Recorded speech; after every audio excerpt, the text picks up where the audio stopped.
Salam jumpa lagi adik-adik sekalian. Shalom. Kiranya Tuhan memberkati kita dalam acara kita hari ini. Bersyukur kepada Tuhan untuk kesehatan, kekuatan, untuk banyak berkat, perlindungan, terlebih berkat kematian Yesus yang menyebabkan kita menjadi anak-anak Allah yang layak untuk masuk ke dalam kerajaan surga. Sebelum kita belajar dari firman Tuhan yang suci ini, baiklah kita berdoa. Mari kita berdoa. Yesus, terima kasih untuk hari Sabat. Kami dapat belajar dari firman Tuhan.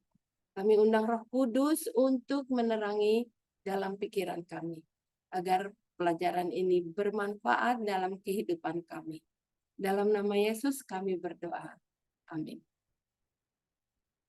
Adik-adik, pelajaran sekolah Sabat kita kembali tentang perjalanan bangsa Israel dengan judul Petualangan dan Tantangan. Petualangan dan tantangan.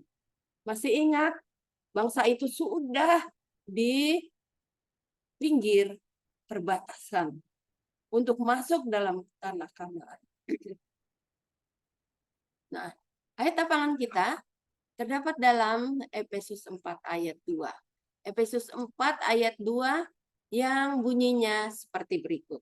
Hendaklah kamu selalu rendah hati, lemah lembut, dan sabar.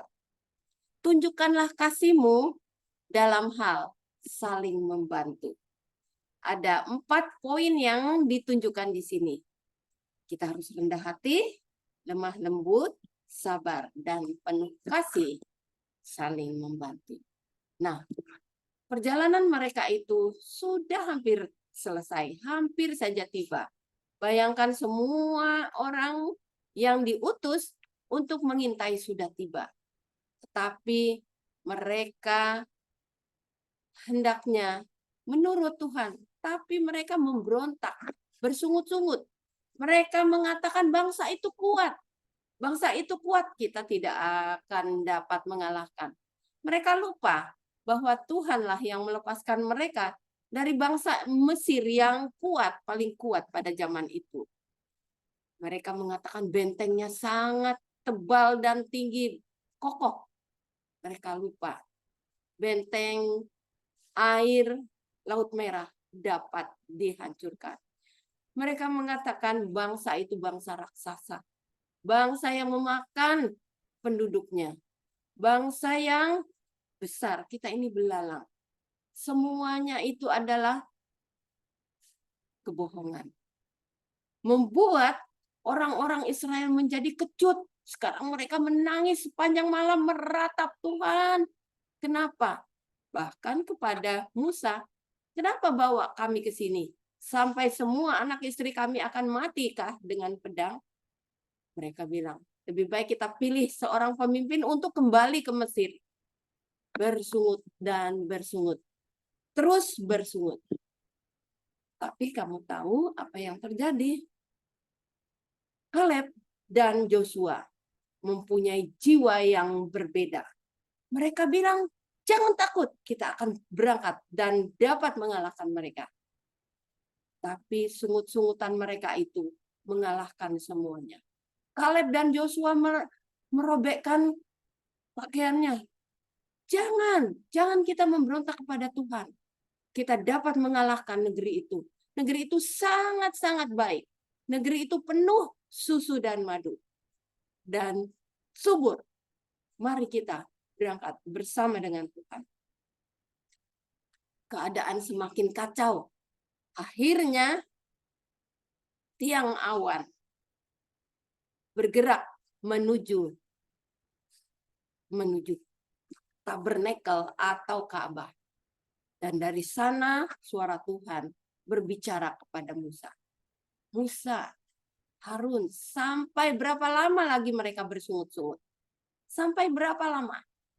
Dan Tuhan mengatakan kepada Musa, Musa, lebih baik aku binasakan mereka semuanya ini. Supaya aku menjadikan kamu bangsa yang besar. Tetapi Musa dengan kerendahan hatinya mengatakan, Tuhan jangan. Jangan Tuhan, apa kata orang Mesir? Dengan kekuatan yang besar, Engkau telah melepaskan mereka, dan sekarang di padang gurun ini mereka akan dibantai dan mati. Oh Tuhan, jangan. Engkau Maha Pengampun, Engkau Maha Sabar, Engkau adalah Allah yang pengasih. Lalu Tuhan mengatakan, baiklah Musa. Apa yang terjadi? Mereka gantinya masuk ke dalam tanah perjanjian itu, mereka berbalik ke padang gurun dengan suatu berita yang sangat menyedihkan. Tuhan mengatakan semua orang yang berumur 20 tahun ke atas yang keluar dari Mesir akan mati di padang gurun ini. Sebelum mereka yang lain masuk ke dalam tanah Kanaan. Kenapa? Mereka tidak ada iman, mereka tidak mau bersyukur, bersungut dan bersungut terus. Akhirnya benar, 40 tahun berlalu, mereka akhirnya yang bersungut-sungut itu tidak dapat melihat tanah yang indah. Kecuali Kaleb dan Joshua. Mereka yang percaya kepada Allah, mereka menikmati tanah yang indah, tanah perjanjian itu. Nah, adik-adik, suatu cerita yang sangat-sangat menggugah hati kita. Tuhan Maha Pengasih. Tuhan mengampuni.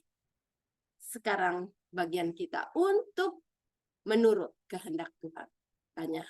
Karena hanya ada berkat di dalam menurut kepada Tuhan. Adik-adik, baiklah kita berdoa. Terima kasih ya Tuhan untuk pengalaman Joshua dan Kaleb. Mereka mempertahankan penurutan terhadap Tuhan. Dan mereka mewarisi kerajaan atau tanah perjanjian yang Engkau janjikan bagi mereka. Begitu juga dengan kami ya Tuhan. Tolong kami untuk setia kepadamu menurut kehendak Tuhan. Agar tanah perjanjian yang Engkau janjikan boleh menjadi bahagian kami. Dalam nama Yesus kami berdoa. Amin. Sampai jumpa adik-adik. Tuhan Yesus memberkati kita semua ya.